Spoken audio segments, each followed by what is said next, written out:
السلام عليكم ورحمة الله وبركاته. ازيكم يا حبايبي؟ عاملين ايه؟ يا رب تكونوا بخير. اهلا بيكم في قناتي مع اسماء فودة. يلا كده قبل ما نبدأ الفيديو بتاع النهاردة كلنا نصلي على سيدنا محمد عليه افضل الصلاة والسلام. النهاردة هنعمل مع بعض مربى عشان خاطر المدارس بقى، كل سنة وانتم طيبين والاطفال كلها بخير يا رب. نعمل كده حاجة نضيفة في البيت واوفر من بره وانضف من بره. جبت كيلو تين، ما زودتش عن كيلو، بس لازم يكون تين مستوي شويه زي ما انتوا شايفين كده، ما يكونش اللي هو كله اخضر عشان يبقى سهل معايا في السوا على البوتاجاز وما ياخدش مني وقت كبير، وفي الاخر بيدي طعم حلو قوي للمربى.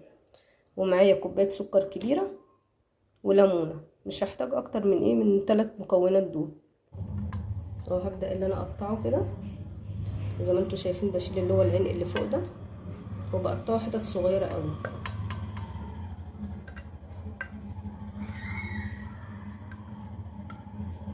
اهم حاجه ان هو يكون قطع صغيره.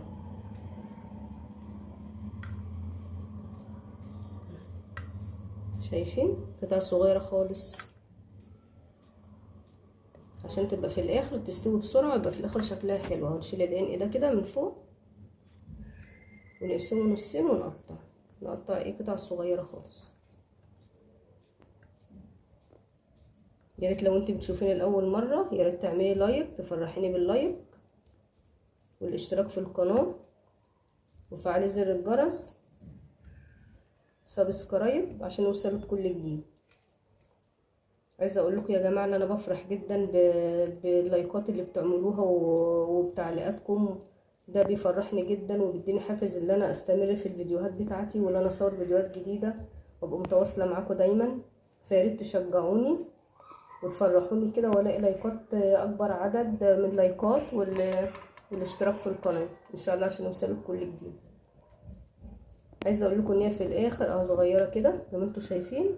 عايزه اقول لكم في الاخر ان المربى دي بتطلع طعمها تحفه ونضيفه عن اللي بره اللي احنا بنجيبها من بره. هو ارخص طبعا، هو كيلو التين ممكن يكون عامل 20 جنيه، يعني جايبه ب20 جنيه مش اكتر من كده. بس في الاخر بتاكلي يعني بيبقى في عند برطمان مربى حلو جدا وصحي جدا للاطفال ونضيف قوي عن اللي بره. برضو بتبقي انت عاملاها على ايديكي وعارفه مكوناتها وعارفه انت حاطه ايه بالظبط وما فيهاش اي مواد حافظه، فهي طبعا بتبقى في جميع الاحوال هي اوفر وانضف من اللي بره. وكمان مش بتحط مواد حافظه، يعني الماده الحافظه اللي انا حطاها عباره عن عباره عن الليمونه اللي انا هحطها، هي دي الماده الحافظه بتاعته.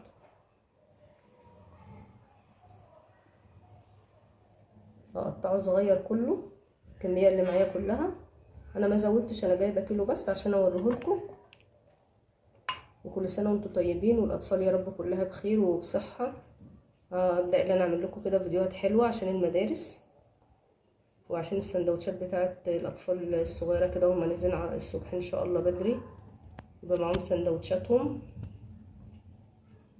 ان شاء الله، يبقى اكل صحي ومفيد جدا ان شاء الله للاطفال.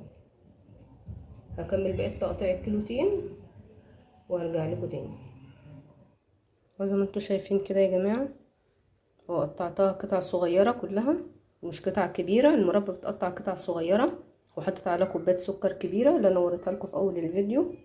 بعد كده هحتاج بقى الماده الحافظه بتاعتي، هي الليمونه اللي انا قلت لكم عليها، حاجه كده طبيعيه، حاجه طبيعيه وفيها فيتامين سي طبعا، مش مفيهوش اي ضرر على الاطفال، بالعكس ده مفيد جدا وبيقوي مناعه الاطفال. مش هحتاج اكتر من ليمونه. بعد كده هرفعها على النار على نار هاديه. كده رفعتها على النار على نار هاديه. اقلبها بس تقليبه كده بسيطه، محطش عليها اي اضافات تاني. هي عباره عن تين وسكر وليمونه. بوطي بقى عليها كده نار هاديه علشان هي تنزل الميه اللي في التين، هتنزل لوحدها على نار هاديه، ما بيحتاجش اي اضافه لميه ولا حتى نص كوبايه صغيره ولا اي نقطه ميه. هي كده السكر ده كله هيدوب فيها والتين هينزل الميه بتاعته، وهتبقى ان شاء الله في الاخر احسن مربى، يبقى طعمها جميل جدا. وانا بسيبها شويه على نار هاديه وهوريها لكم ان شاء الله لما تبدا تغلي وتتسبك كده هوريها لكم. دلوقتي برضه هنشوفها، هي بدات ان هي تغلي وتتكتك يا شايفين.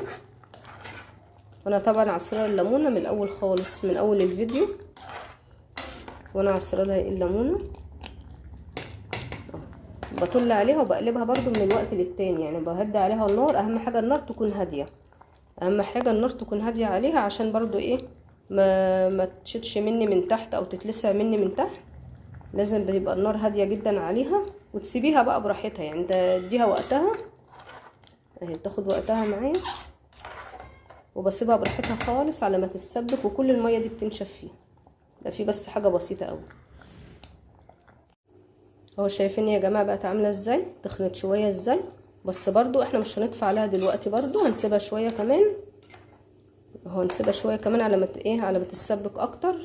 وانا موطيه النار عليها هاديه جدا ومديها وقتها، يعني عشان ان شاء الله تطلع بنتيجه كويسه اهو. شايفين يا جماعه استوت وبقى التين استوى بقى جميل ازاي.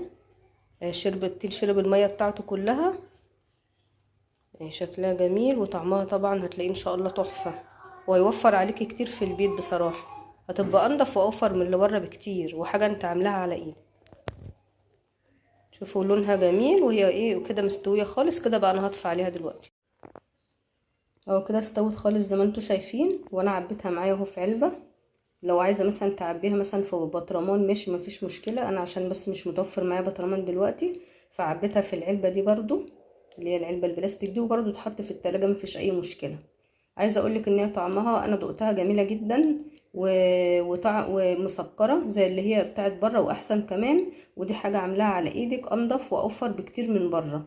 فياريت تجربيها ان شاء الله تنفعك او في سندوتشات الاطفال الصبح وهم رايحين المدرسه، وتوفر عليكي كتير ويحبوها جدا. مش عايزه اقولك بقى اعملي لايك واشتراك في القناه، سبسكرايب وفعل الجرس عشان يوصلك كل جديد، واعملي برضو مشاركه الفيديو عشان يوصل لاكبر عدد من الناس. ويا رب يكون الفيديو بتاع النهارده عجبكم، واشوفكم على خير ان شاء الله، والسلام عليكم ورحمه الله وبركاته.